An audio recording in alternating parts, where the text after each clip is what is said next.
우리에게 부음받은 그리스도의 사랑을 전함으로 복음을 전해서 사람을 구원하는 복된 분들이 다 되시기를 예수 그리스도의 이름으로 축원합니다. 바울 사도께서는 기도할 때마다 데살로니가 교회를 기억했다고 말씀합니다. 데살로니가 교회를 그렇게 기억했던 이유는 이 데살로니가 교회가 좋은 교회였기 때문입니다. 데살로니가 교회는 세 가지가 뛰어난 것이 있었는데 그게 믿음, 소망, 사랑입니다. 믿음의 역사, 사랑의 수고, 소망의 인내가 있는 아주 좋은 교회였습니다. 우리 교회도 데살로니가 교회와 같이 믿음의 역사가 있는 교회이고요. 또 우리 교회도 사랑의 수고가 지금까지도 있었고 앞으로도 사랑의 수고가 있어야 좋은 교회가 될 줄로 믿습니다. 사랑의 수고에는 어떤 것이 있을까? 우리가 사랑의 지팡이에서 반찬을 나누어 배달하는 것 수고로운 일이지만 그거 사랑의 수고라고 말씀드렸습니다. 두 번째, 사랑의 수고가 뭐가 있을까? 기도의 제목을 받아서 골방에서 일주일에 닷새씩이나 기도하시는 우리 권사님들의 기도, 사랑의 수고죠. 정말 힘든 일인데 이렇게 열심히 하시는 것 주의 이름으로 칭찬합니다. 세 번째, 사랑의 수고는 어떤 것이 있을까? 그거는 사랑으로 복음을 전해서 사람을 회심시키고 그들을 그리스도의 사람으로 세워나가는 것, 이거 사랑의 수고라고 할 것입니다. 이것은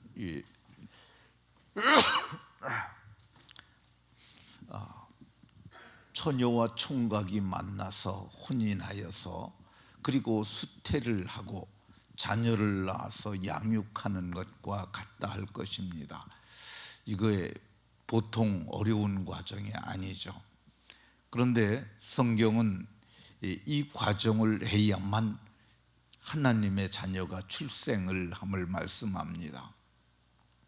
바울 사도께서는 빌레몬서에 오네시모를 가리켜서 옥중에서 낳은 아들이라 이렇게 말합니다. 그분이 옥중에서 어떻게 자녀를 낳을 수 있겠어요?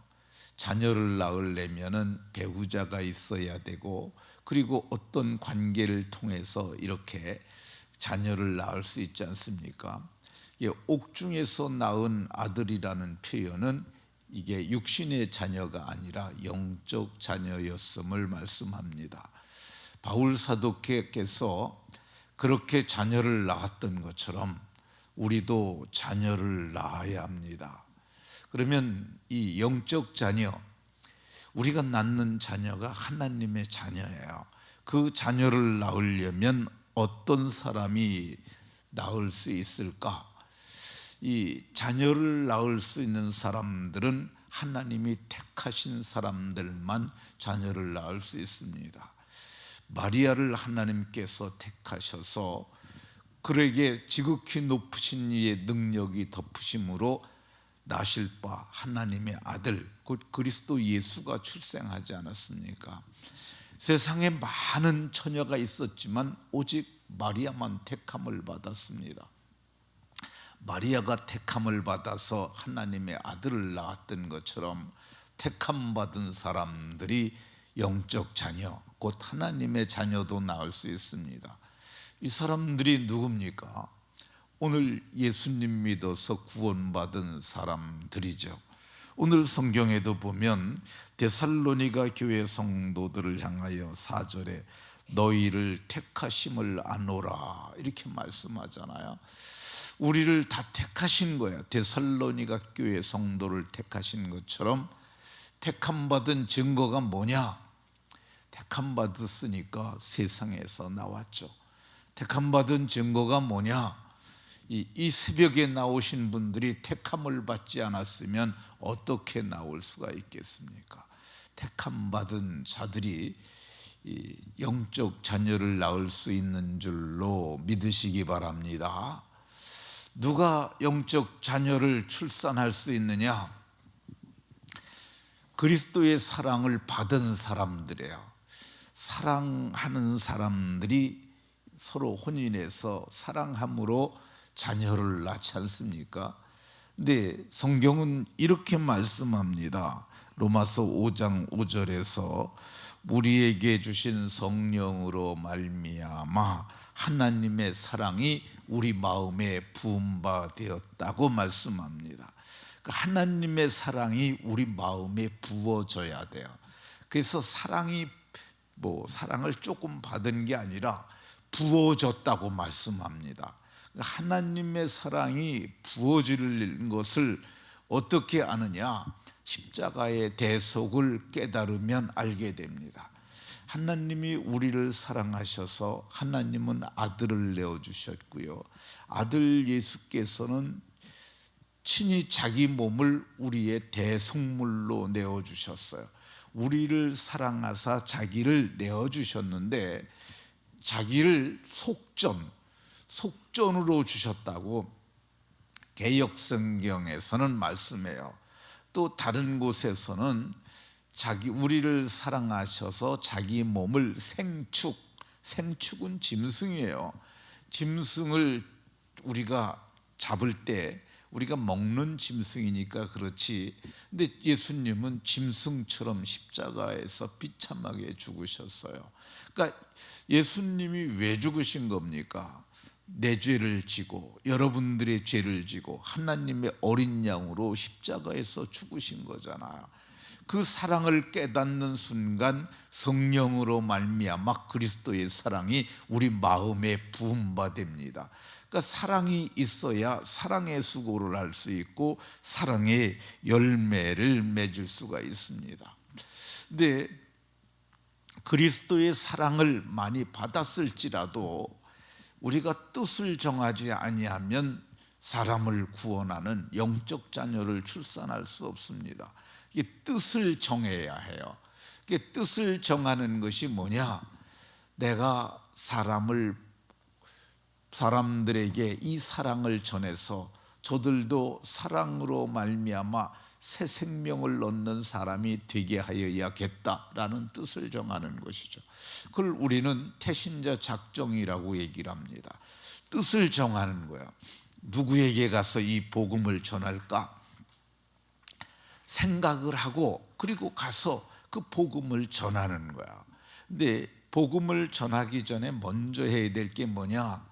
우리가 아기를 잉태하면 입덧을 하듯이 하나님을 향하여 기도하는 기도가 있어야 해요.